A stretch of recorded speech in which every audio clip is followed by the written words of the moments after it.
Sir मैं मेहनत तो बहुत करता हूँ या मेहनत तो बहुत करती हूँ, लेकिन नंबर ही नहीं आते। तो दोस्तों, अगर आप ब्लूप्रिंट के द्वारा पढ़ोगे तो नंबर भी आएंगे और मेहनत भी कम करनी पड़ेगी। तो मैं अशोक आपके लिए क्लास 10th का गणित का ब्लूप्रिंट लेके आया हूँ, जो अभी हाल ही में 2023-24 का जो एग्जाम होने वाला है उसके लिए राजस्थान बोर्ड के द्वारा क्या किया है, तैयार किया है। तो देखिए, आप ऐसे मेहनत करोगे तो जरूर नंबर आएंगे। देखिए, आप प्रश्न पत्र की योजना ब्लूप्रिंट है 2023-24 का।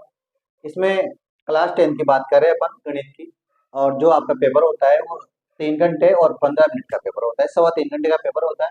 और कुल अंक होते हैं इसके 80 नंबर के, 20 नंबर यहाँ से भेजे जाते हैं आपके। इसमें आपके टोटल मिला के 6 प्रकार के क्वेश्चन आएंगे। टोटल मिला के कितने प्रकार के क्वेश्चन आएंगे? 6 प्रकार के। पहला क्वेश्चन वस्तुनिष्ठ प्रश्न आएंगे। वस्तुनिष्ठ मतलब ऑब्जेक्टिव क्वेश्चन आएंगे, जो 15 है। फिर रिक्त स्थान जो 7 आएंगे, जो भी एक एक नंबर के आएंगे। फिर अति लघुरात्मक प्रश्न आएंगे 10, जो भी एक एक नंबर के आएंगे। लघुरात्मक प्रश्न आएंगे 12, जो दो दो नंबर के आएंगे। दीर्घ उत्तरीय मतलब इससे थोड़ा बड़ा क्वेश्चन आएंगे 4, जो तीन तीन नंबर के आएंगे। और निबंधात्मक प्रश्न आएंगे टोटल मिला के 3, जो चार चार नंबर के आएंगे। और जो खंड स और खंड द है, 4 भाग आते हैं आपके पेपर में, अ भाग, ब भाग, स भाग और द भाग। जिसमें से स और द भाग में विकल्प योजना है जो उपलब्ध रहेगी। अर्थात विकल्प योजना का मतलब क्या है? आपका जो क्वेश्चन आएगा वो अथवा में आएगा, दोनों में से एक आपको चूज करके करना है। और देखिए, गणित के मैंने 14 प्रश्नावली है इस बार अपनी, और उन 14 प्रश्नावली के नंबर और अंक बार मैंने यहाँ पे लिखे हैं। किस प्रकार से तैयारी करनी है और किस प्रकार से अपने जो सपने हैं उसको अपनी ऊंचाइयों तक पहुंचाना है। देखें आप, पहली प्रश्नावली है वास्तविक संख्या, जो 4 नंबर की है। और इस प्रश्नावली में से एक क्वेश्चन तो 1 नंबर का आएगा। यहाँ पे देखो, पहले समझ लें आप, मैंने यहाँ वस्तुनिष्ठ प्रश्न और उसके नीचे एक लिख रखा है, मतलब 1 नंबर का है। रिक्त स्थान फिर उसके नीचे एक, मतलब ये भी 1 नंबर का है। अति लघुरात्मक प्रश्न और उसके नीचे भी एक, तो 1 नंबर का है। लघुरात्मक प्रश्न है और यहाँ 2 लिख रखा है, इसका मतलब ये दो दो नंबर के आएंगे। दीर्घ उत्तरीय प्रश्न मतलब यहाँ ये क्वेश्चन कितने कितने नंबर के आएंगे? 3 3 नंबर के आएंगे। और निबंधात्मक प्रश्न 4 4 नंबर के आएंगे। और ये जो टेबल बना रखी है इसमें मैंने प्रश्नों की संख्या लिख रखी है। ये क्या लिख रखी है? प्रश्नों की संख्या। और ये यहाँ पर मैंने कुल मार्क्स लिख रखे हैं कि पहले चैप्टर में से कितने नंबर के क्वेश्चन आएंगे और दूसरे चैप्टर में से कितने नंबर के क्वेश्चन आएंगे। तो देखिए, पहली प्रश्नावली है वास्तविक संख्या, इसमें से आपके 4 नंबर के क्वेश्चन आएंगे। कितने नंबर के क्वेश्चन आएंगे? 4 नंबर के। टोटल मिला के 4 नंबर के क्वेश्चन आएंगे। और 3 प्रश्न आएंगे, 1 2 और 3 प्रश्न आएंगे। जिसमें से एक क्वेश्चन वस्तुनिष्ठ आएगा, एक प्रश्न रिक्त स्थान वाला आएगा, और एक क्वेश्चन लघुरात्मक वाला आएगा जो 2 नंबर का होगा। तो देखो, 2 नंबर का तो ये क्वेश्चन ही हो गया, 1 नंबर का ये, 1 नंबर का, तो 2 1 और 1 कितने हो गए? 4 हो गए। नेक्स्ट है बहुपद। ये भी आपके 4 नंबर की प्रश्नावली है, जिसमें से वस्तुनिष्ठ भी एक, रिक्त स्थान भी एक, और लघुरात्मक क्वेश्चन भी एक आएगा। तो 2 1 3 और 1 4 नंबर के प्रश्न हो गए। इसी प्रकार से दो चर वाले रैखिक समीकरण, दो चर वाले जो रैखिक समीकरण का जो क्वेश्चन है, उसमें से ये भी 4 नंबर की प्रश्नावली है। और इसमें से भी 3 क्वेश्चन आएंगे। देखो, 1 2 और 3, दो चर वाली रैखिक। इसमें से पहले ग्राफ आता था जो 4 या 5 नंबर का आता था। अब इस बार इसमें से लघु निबंधात्मक प्रश्न या दीर्घ उत्तरीय प्रश्न नहीं दे रखा है। इसका मतलब आप प्रतिस्थापन विधि, विलोपन विधि उनको सही ढंग से करना पड़ेगा। देखिए आप, दो चर वाले रैखिक समीकरण, तो यहाँ से एक क्वेश्चन तो आएगा वस्तुनिष्ठ, एक क्वेश्चन आएगा रिक्त स्थान वाला, और एक क्वेश्चन आएगा लघुरात्मक। तो देखो, 2 नंबर का ये, और 1 नंबर का ये, और 1 नंबर का है। तो इस प्रकार से टोटल मिला के 4 नंबर के हो गए। फिर द्विघात समीकरण। देखो, द्विघात समीकरण में से अपन छोटे क्वेश्चन को पढ़ते रहते हैं, इसमें से कोई छोटा क्वेश्चन नहीं आ रहा है इस बार। द्विघात समीकरण में से कोई भी छोटा क्वेश्चन नहीं आ रहा है, बस एक ही क्वेश्चन आएगा, वो भी निबंधात्मक। तो इस प्रश्नावली में से जो बड़े क्वेश्चन थे उन्हीं क्वेश्चन पर ध्यान दें। फिर नेक्स्ट क्वेश्चन है समांतर श्रेणी। ये समांतर श्रेणी 6 नंबर का है, 6 नंबर की प्रश्नावली है टोटल। और वस्तुनिष्ठ प्रश्न इसमें से 2 आएंगे। कितने आएंगे? 2। रिक्त स्थान वाले प्रश्न 1 आएंगे, और इसमें से एक क्वेश्चन आएगा दीर्घ उत्तरीय। तो दीर्घ उत्तरीय कितने नंबर का है? 3 नंबर का। तो 3 नंबर का तो ये 1 नंबर का है, तो 4, और 2 1 1 नंबर के 2 है, तो 6 हो गए। फिर नेक्स्ट एक्सरसाइज है त्रिभुज। कौन सी एक्सरसाइज है? त्रिभुज। त्रिभुज इस बार 4 नंबर की है, जो पहले 6 नंबर की आती थी। त्रिभुज कितने नंबर की है? 4 नंबर की। और इसमें से इस बार एक भी बड़ा क्वेश्चन नहीं आएगा। पहले इसमें से हमेशा बड़ा क्वेश्चन आता था, लेकिन इस बार से बड़ा क्वेश्चन नहीं है। तो देखो, इसमें से एक तो वस्तुनिष्ठ क्वेश्चन है और एक ही अति लघुरात्मक क्वेश्चन है, और एक लघुरात्मक क्वेश्चन है 2 नंबर का, और एक दीर्घ उत्तरीय नहीं है इसमें। तो देखो, 1, 2 और 3 ही क्वेश्चन आएंगे इसमें से। त्रिभुज वाले में से कितने क्वेश्चन आएंगे? 3, जिसमें एक से वस्तुनिष्ठ क्वेश्चन आएगा और एक अति लघुरात्मक आएगा और एक लघुरात्मक प्रश्न आएगा। देखें आप, निर्देशांक ज्यामिति, अगली प्रश्नावली है 7वीं, निर्देशांक ज्यामिति, जो 7 ही नंबर की है, और इसमें से भी एक क्वेश्चन 1 नंबर का वस्तुनिष्ठ और एक क्वेश्चन 1 नंबर का जो अति लघुरात्मक के रूप में आएगा। फिर एक एक क्वेश्चन इसमें से बड़े आएंगे। बड़ा क्वेश्चन कौन सा है? लघुरात्मक है, जो 2 नंबर का होगा, वो भी एक आएगा, और दीर्घ उत्तरीय वाला है जो भी एक आएगा। तो इसमें से देखो, दीर्घ उत्तरीय वाला एक है तो 3 नंबर, लघुरात्मक एक है तो 2 नंबर, 3 और 2 कितने हो गए? 5, 5 और 1 6 और 1 7 नंबर की टोटल प्रश्नावली।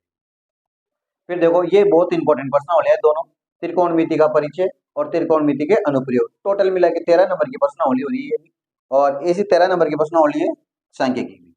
देखो, त्रिकोणमिति का परिचय में से एक क्वेश्चन वस्तुनिष्ठ, एक क्वेश्चन रिक्त स्थान वाला, एक क्वेश्चन तो आएगा वस्तुनिष्ठ, एक क्वेश्चन आएगा रिक्त स्थान वाला। तो एक एक नंबर के तो 2 क्वेश्चन हो गए, और एक क्वेश्चन आने वाला है आपके लघुरात्मक, तो 2 नंबर का ये हो गया। तो 1 और 1 2 और 2 कितने हो गए? 4, और एक क्वेश्चन आएगा आपके निबंधात्मक जो 4 नंबर का है, तो 4 और 4 कितने हो गए? 8 नंबर की प्रश्नावली है। बड़ा करना है इसको। त्रिकोणमिति के अनुप्रयोग, त्रिकोणमिति के अनुप्रयोग 5 नंबर की प्रश्नावली है, जिसमें से एक क्वेश्चन तो वस्तुनिष्ठ आएगा और एक 2 क्वेश्चन अति लघुरात्मक आएंगे। तो देखो, एक क्वेश्चन तो वस्तुनिष्ठ हो गया तो 1 नंबर का, और 2 क्वेश्चन अति लघुरात्मक हो गया तो 2 नंबर के हो गए। तो 2 और 1 कितने हो गए? 3, और एक क्वेश्चन आएगा इसमें से लघुरात्मक जो 2 नंबर का होगा। इस प्रकार से त्रिकोणमिति के अनुप्रयोग में 1 और 2 3 और 2 5, 5 नंबर की एक्सरसाइज है टोटल। और टोटल कितने क्वेश्चन आ रहे हैं? 1 2 3 4, 4 क्वेश्चन आएंगे। व्रत, अगली एक्सरसाइज है व्रत या सर्किल, जो 6 नंबर की प्रश्नावली इस बार। बहुत अच्छी एक्सरसाइज है, और क्वेश्चन भी 3 ही आ रहे हैं। देखो आप, क्वेश्चन 3 है, मतलब 1 नंबर का तो एक क्वेश्चन आएगा, बाकी दोनों क्वेश्चन क्या आएंगे? बड़े आएंगे। कहाँ गए? व्रत दे रहा, 1 नंबर का तो एक क्वेश्चन आएगा और बाकी दोनों क्वेश्चन क्या आएंगे? बड़े आएंगे। मतलब एक तो आएगा लघुरात्मक जो 2 नंबर का होगा, एक आएगा दीर्घ उत्तरीय इससे थोड़ा बड़ा जो 1 नंबर का होगा। तो ये दोनों क्वेश्चन कंप्लीट करें। इसके बाद में वर्तों से संबंधित क्षेत्रफल वाली, ये 5 नंबर की एक्सरसाइज है, जिसमें से वस्तुनिष्ठ प्रश्न एक आएगा, रिक्त स्थान भी एक आएगा, अति लघुरात्मक भी एक आएगा, और लघुरात्मक भी एक आएगा। तो देखो, इसमें से सभी प्रकार के क्वेश्चंस आ रहे हैं, तो इसको बहुत बड़ा करने की जरूरत है। वस्तुनिष्ठ प्रश्न 1 नंबर का, जो 1 नंबर का ही होगा। रिक्त स्थान वाला जो एक क्वेश्चन आएगा तो 1 नंबर का होगा। अति लघुरात्मक एक क्वेश्चन आएगा तो 1 नंबर, 1 1 1, तो 3 नंबर तो ये हो गए, और एक क्वेश्चन आ रहा है लघुरात्मक जो 2 नंबर का है, तो 3 और 2 कितने हो गए? 5, तो ये 5 नंबर की प्रश्न हो रही। फिर है नेक्स्ट एक्सरसाइज, पृष्ठीय क्षेत्रफल और आयतन, जिसमें गणनाप बेलन और शंकु इस बार आपके दे रखे हैं। तो देखो, पृष्ठीय क्षेत्रफल 6 नंबर की प्रश्न हो रही है, जिसमें से वस्तुनिष्ठ प्रश्न भी एक आएगा, रिक्त स्थान वाला भी एक आएगा, और अति लघुरात्मक भी 2 आएंगे। तो 1 और 1 तो 2 और 2 4 हो गए, और एक क्वेश्चन आएगा आपके लघुरात्मक, तो 2 नंबर इसके हो गए, तो टोटल मिला के 6 नंबर की प्रश्न हो रही। फिर नेक्स्ट एक्सरसाइज है सांख्यिकी, ये आपके लिए बहुत इंपॉर्टेंट होने वाली है। यहाँ 20 में से 20 नंबर भेजने के बाद में वहाँ 80 में से 13 नंबर लाने होते हैं पास होने के लिए। ये उन बच्चों के लिए जो केवल पास होना चाहते हैं। तो आप अकेली एक एक्सरसाइज को पढ़ के भी क्या हो सकते हो? पास हो सकते हो। बस शर्त है कि आप यहाँ से 20 में 20 नंबर भेजे हो। तो देखो, सांख्यिकी बाकी को तो सब पूरा कंप्लीट करना ही। सांख्यिकी 13 नंबर की एक्सरसाइज है, और वस्तुनिष्ठ प्रश्न आएंगे इसमें से 2 नंबर के, और रिक्त स्थान भी 2 नंबर के। तो देखो, बहुत इंपॉर्टेंट एक्सरसाइज है। इसमें से 4 क्वेश्चन तो एक एक नंबर के आएंगे, मतलब छोटे क्वेश्चन भी आएंगे 4 नंबर के। तो क्या पूछेंगे? सूत्र पूछेंगे ज्यादा से ज्यादा, इससे ज्यादा क्या पूछ सकते हैं? तो देखो, 4 क्वेश्चन तो यहाँ हो गए, 2 प्रश्न तो वस्तुनिष्ठ और 2 क्वेश्चन ही रिक्त स्थान वाले। फिर इसके बाद में देखो, एक क्वेश्चन आएगा लघुरात्मक, एक क्वेश्चन आएगा अति दीर्घ उत्तरीय, और एक क्वेश्चन आएगा निबंधात्मक। तो देखो, एक एक क्वेश्चन आ रहा है, 2 नंबर का भी है, 3 नंबर का भी है, 4 नंबर का भी है। तो इसमें से आप किसी भी प्रकार के क्वेश्चन को नहीं छोड़ सकते। देखो, एक एक नंबर के भी 4 क्वेश्चन आ रहे हैं, और लघुरात्मक, दीर्घ उत्तरीय और निबंधात्मक एक एक नंबर। तो इस प्रश्नावली को तो आप ऐसा करना कंप्लीट, जिसमें से एक भी क्वेश्चन नहीं छूटे। तो इसमें सभी प्रकार के क्वेश्चन आ रहे हैं, तो ना तो छोटा छोड़ना है ना बड़ा छोड़ना। इसमें देखो, छोटे क्वेश्चन यहाँ पर 9th एक्सरसाइज में जो सांख्यिकी वाली प्रश्नावली है, वहां से भी दे सकते हैं क्वेश्चन, तो वहां से भी आप वो छोटे क्वेश्चन वहां से करें आप। जैसे अवर्गीकृत जो बारंबारता ही होती है। अवर्गीकृत जो आंकड़े होते हैं उन अवर्गीकृत आंकड़ों के बहुलक कैसे निकालते हैं, माध्य कैसे निकालते हैं, माध्यिका कैसे क्या नाम है, माध्य कैसे निकालते हैं, ये सारी चीजें वहां से आप सीख सकते हैं। वर्गीकृत अवर्गीकृत आंकड़े क्या होते हैं, इस प्रकार के क्वेश्चन आपसे पूछे जा सकते हैं इसमें से। फिर है प्रायिकता। प्रायिकता बहुत इजी एक्सरसाइज है जो 4 नंबर की है, और इसमें से एक क्वेश्चन वस्तुनिष्ठ मतलब ऑब्जेक्टिव और एक क्वेश्चन रिक्त स्थान वाला आने वाला है, तो एक और है 2 नंबर के होंगे और 2 नंबर का एक लघुरात्मक प्रश्न आने वाला है इस प्रकार से। तो दोस्तों ये थी आपके 10th क्लास गणित की ब्लूप्रिंट, जिसके आधार पर आपका 2023-24 का पेपर आने वाला है। तो आप तैयारी करें और अपने सपनों को नए आयाम दें। इसी प्रकार से आपको तैयारी करनी है, सेम टू सेम इसी प्रकार से क्या करनी है, तैयारी करनी है। अगर आप इस प्रकार से तैयारी करोगे तो मेहनत कम करनी पड़ेगी और रिजल्ट भी क्या होगा, अच्छा होगा। अगर ये चीज समझ में आई है, ब्लूप्रिंट समझ में आया है, और इसी प्रकार से विज्ञान और अन्य विषयों के ब्लूप्रिंट अगर आप जानना चाहते हो तो कमेंट बॉक्स में यस जरूर लिखें और चैनल को सब्सक्राइब जरूर करें और वीडियो को लाइक और शेयर जरूर करें।